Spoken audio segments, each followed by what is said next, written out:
Hi everyone, मैं Vishal Kant Ranga from the team the Right Admission Private Limited. तो आज हम डिस्कस करेंगे एनआरआई की complete details about the NEET UG 2025। तो इसमें मैं कुछ टॉपिक्स डिस्कस करने वाला हूं, जैसे कि सबसे पहला हमारा टॉपिक रहेगा कि who all are considered to be NRI. NRI में कौन कौन लोग आ सकते हैं। सेकंड, हम ये डिस्कस करेंगे कि क्या हमें एनआरआई अभी भरना चाहिए जब हम नीट यूजी का फॉर्म भर रहे हैं, या हमें काउंसलिंग के टाइम पे कन्वर्जन कर लेनी चाहिए जनरल टू एनआरआई। तीसरा हम देखेंगे एक ये मतलब इसको शॉर्ट रखेंगे कि भी एनआरआई की सीट्स कहां कहां पर हैं, और एक अप्रोक्सीमेट बजट का आइडिया भी रखेंगे। प्लस इसके अलावा जब आप फॉर्म भर रहे हैं, आपको कुछ डाउट्स आ रहे हैं, तो आप प्लीज हमें कमेंट सेक्शन में बताइए या हमारे को व्हाट्सएप पे बताइए, ताकि हम उसको सॉल्व कर सके। और अगर हमें लगा कि वो वॉल्यूम बहुत ज्यादा है उन क्वेश्चंस की, तो हम कुछ शॉर्ट्स बनाकर भी आपको शेयर कर देंगे। तो सबसे पहले सवाल से स्टार्ट करते हैं कि कौन कौन लोग एनआरआई में कंसीडर किए जा सकते हैं। तो सबसे पहले कैंडिडेट इटसेल्फ। अगर कैंडिडेट जो कि नीट एग्जाम देने जा रहा है, उसके पास बाहर का पासपोर्ट है, बाहर का ग्रीन कार्ड है या सिटीजनशिप है, या उसने पिछले 3 सालों से बाहर ही अपनी स्टडीज करी है, तो वो एनआरआई कंसीडर किया जा सकता है। सेकेंडली हम इसमें आ जाते हैं कि अगर कैंडिडेट खुद एनआरआई नहीं है बट उसके पेरेंट्स एनआरआई है, मदर या फादर में से कोई एक एनआरआई है, तो वो भी एनआरआई की कैटेगरी में आ जाता है। थर्ड नंबर पर आता है कि कैंडिडेट के जो रियल ब्रदर एंड सिस्टर्स हैं वो एनआरआई हैं। उसके बाद आ जाते हैं कि आपके फादर के साइड के ब्रदर एंड सिस्टर, यानी कि चाचा, ताया, बुआ, वो एनआरआई है, तो भी आप एनआरआई में कंसीडर हो सकते हैं। या वही सेम रिलेशन, यानी कि मदर के ब्रदर एंड सिस्टर्स, आपके मामा, मासी, है ना, ये सब भी आपको एनआरआई में कंसीडर किए जा सकते हैं। उसके बाद आते हैं आपके कजन्स, रियल कजन्स, यानी कि आपके मदर के साइड के जो कजन्स हैं, यानी कि आपके बुआ के बच्चे, आपके आपके मामा के बच्चे, मासी के बच्चे। फादर के साइड से आप ले सकते हैं कि आपके बुआ के बच्चे, चाचू के बच्चे, ताया जी के बच्चे। ये सब भी अगर एनआरआई है तो आप एनआरआई में कंसीडर हो सकते हैं। किसकी क्या प्रायोरिटी है ना, कौन किस लेवल पर आता है, उसको एक बाद में लेटर स्टेज पे डिस्कस करेंगे। बट आप अगर इनमें फॉल करते हैं स्पॉन्सरशिप में भी, तो आप अपने आप को एनआरआई में लेकर आ सकते हैं। सेकंड सवाल ये है कि हमें अभी एनआरआई भरना चाहिए जब हम नीट यूजी का फॉर्म भर रहे हैं, या हमें उस टाइम पर अपने आप को कन्वर्ट कर लेना चाहिए जब काउंसलिंग हो रही होगी फ्रॉम जनरल या from particular category to NRI. तो अगर आपको अभी डिसाइड करना होगा कि आप जाना कहाँ चाहते हैं, है ना, और आप किस कैटेगरी में फॉल करते हैं। लाइक फॉर एग्जांपल, अगर आप चंडीगढ़ में एडमिशन लेना चाहते हैं एनआरआई के थ्रू, चंडीगढ़ में केवल और केवल NRI candidate it self he consider होता है, मम्मी पापा, आगे के रिश्तेदार, है ना, कोई भी कंसीडर नहीं होते। सिर्फ और सिर्फ बच्चा खुद एनआरआई होना चाहिए। प्लस एक और कंडीशन है इसके साथ, दैट इज कि आपने जब नीट का फॉर्म भरा है तो उस टाइम पर भी आपने एनआरआई क्लेम किया होना चाहिए। तो कुछ इस तरह की कंडीशंस को भी आपको गो थ्रू करके देखना होगा।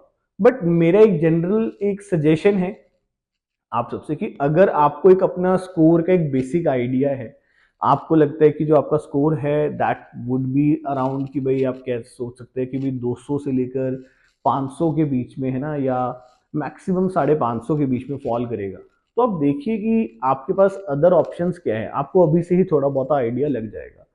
और अगर आपको लगता है कि कोई बहुत बेटर अपॉर्चुनिटीज अवेलेबल नहीं है, प्लस आप एक अच्छा बजट स्पेंड करने के लिए रेडी हैं, तो आपको अभी से ही एनआरआई क्लेम कर लेना चाहिए। क्योंकि बहुत मेरे को पर्सनली पॉसिबिलिटी ऐसा लगता है कि लेटर स्टेज पे क्या होगा कि स्टेट्स कुछ ऐसा रूल निकाल देंगे, जैसे चंडीगढ़ के पास है, कि हम सिर्फ उन स्टूडेंट्स को ही एनआरआई देंगे जिन्होंने नीट के फॉर्म में एनआरआई भरा है।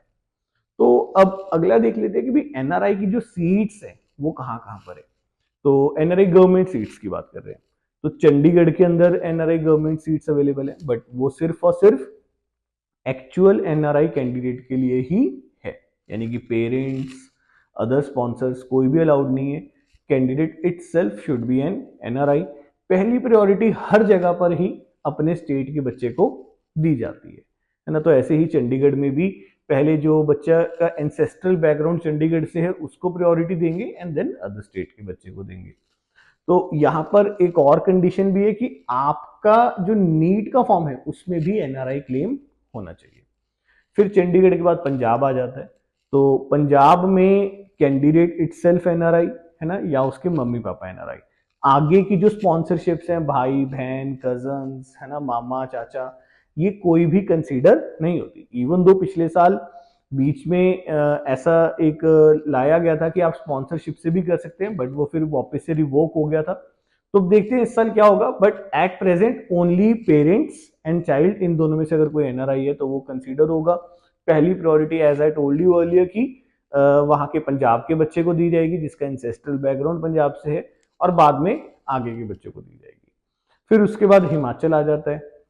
हिमाचल में सारे कंसीडर होते हैं, जितनी भी मैंने अभी आपको एनआरआई की कैटेगरीज बताई थी, आप उसमें से किसी में भी फॉल करते हैं तो आप एक एनआरआई कंसीडर होंगे। हाँ, प्रायोरिटी लेवल ऑटोमेटिकली होगा, यानी कि पहले बच्चे को कैंडिडेट इटसेल्फ, पेरेंट्स है ना, देन आगे आगे वो चेंज चलती जाएगी। उसको हम बहुत डिटेल में डिस्कस करेंगे जब हम पर्टिकुलरली स्टेट वाइज जा रहे होंगे। तो पंजाब में भी है, हरियाणा में भी है, हिमाचल में भी है, गुजरात में भी है, आंध्र प्रदेश में भी है, राजस्थान में भी है, गोवा में भी है। गोवा में अगेन है ना कि भाई कैंडिडेट इटसेल्फ को ही कंसीडर किया जाएगा है ना, आगे के लोगों को कंसीडर नहीं किया जाएगा वहां पे। उसके बाद आपका पौंडीचेरी में आ जाता है ये एनआरआई का ऑप्शन अवेलेबल आपके पास। तो ऐसे काफी सारे स्टेट्स है जहां पर आप गवर्नमेंट सीट्स के लिए एनआरआई के अंदर जा सकते हैं। अप्रोक्सीमेट बजट की अगर बात करें तो जो बजट है, एक एवरेज आप पकड़ कर चल सकते हैं कि 1 lakh USD for the entire course. It can go up to 1.5 lakh USD for the entire course. Hostel mess बाकी सारे खर्चे इसके अलावा अलग लगेंगे।